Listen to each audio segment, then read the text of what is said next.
My colleague Tom Llamas talked to two survivors who were at Club Q to see their friend DJ. That friend was one of the people injured. We saw her lying there, like on her back.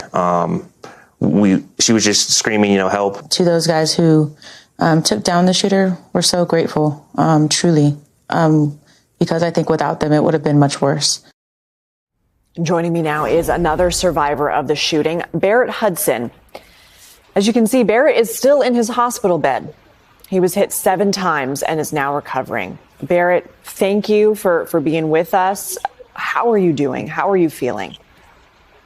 I am doing as good as I can. I am in a lot of pain, but I'm a fighter. I'm actually able to walk.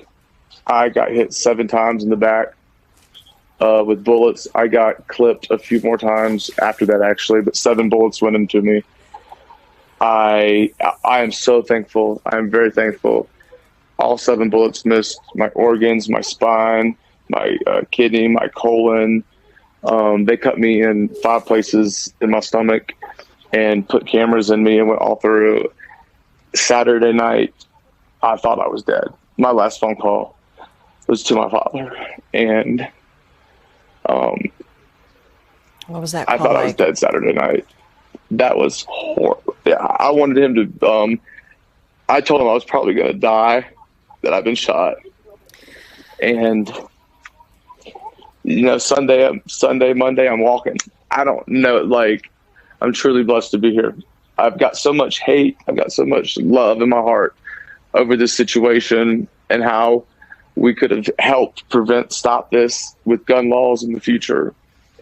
And I don't know how many more times this has to happen until we get the bill across or the law or whatever. And it's absolutely horrible. Barrett, what do you remember from that night? I heard, pop, pop, pop, pop. And I've said this a few times. If you've ever popped a balloon at the club, it kind of sounds like a lower version of a gunshot. This is my first time ever hearing shots inside the club. And the music's so loud, it kind of takes everybody a couple seconds to realize what happened. By the time I saw the shooter and the door shut behind him, I saw the AR-15 and I saw somebody put their hands up and kind of back away from him, and he just killed him cold-blooded. I then took off. Everybody started running. I actually got hit several times. I collapsed on the floor. I got back up. He kept shooting me. I made it outside. I don't know how I made it. I made it outside. I hopped a 12-foot fence, ran about 20, 30 yards, jumped off of this ramp about 15 feet down. My knees are all messed up. And then I ran over to 7-Eleven. And that's where I found some people. I was screaming for help. And they stopped the bleeding. But it took like 20, 30 minutes for an ambulance to get there. And the worst part is I saw the ambulances driving by, and we couldn't get any of them to stop. We had told them where we were at. And I thought that once they started counting the bullet holes in my back, that's when I got my phone and I called my dad real quick. Because I thought that was it. I'd never pictured I made this, and I'd never pictured I'd walked again. And then, damn it, if I'm not doing both. And I'm staying really positive. I'm really trying. Shot 7 times, and you are one of the lucky ones. I mean, yes, ma'am. Let that sink in, everybody. Girl. Barrett, want to talk about Richard Fierro. I don't know if you heard the scuffle, if you remember seeing anything. I mean, he's credited with tackling the gunman, saving more lives. Do you remember seeing anything like that? Maybe you had already run out. Is there anything you want to say to him? I believe I was one of the first people shot. Not once he got through the door and I saw the door shut, we didn't have I didn't have a lot of time to react. And this is my first time I actually heard Richard's name, and I really appreciate you and Richard for what you've done. That's amazing. That's absolutely amazing that you stopped this.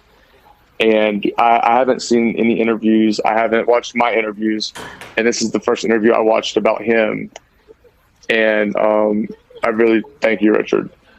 Thank you. Barrett, is there anything else you want to say?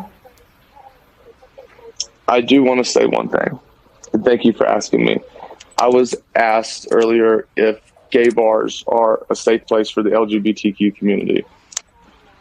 And if I had to give out any advice to everybody, what would I give?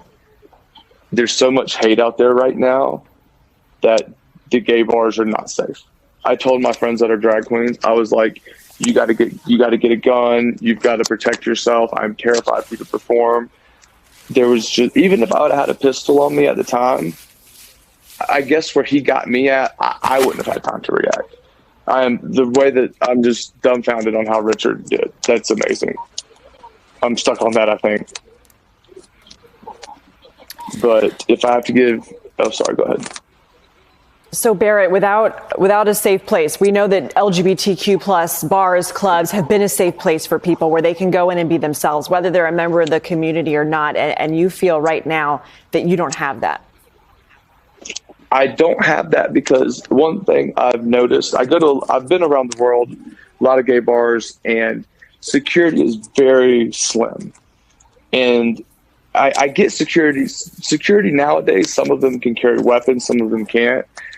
I think for the LGBTQ bar, you've got to get a security that can carry a weapon. I think that would make a world of difference. Not just a security guard, but like security guards that can actually be armed. Barrett Hudson, I'm sorry we're having to have this conversation. I want to thank you for your time. Obviously, you should be focused on your recovery, and you're spending some time letting us know your story, and I want to thank you. Thank you for hearing me out, and I really appreciate all the love and support from the news stations and everything. And thank you. And thank you again, Richard.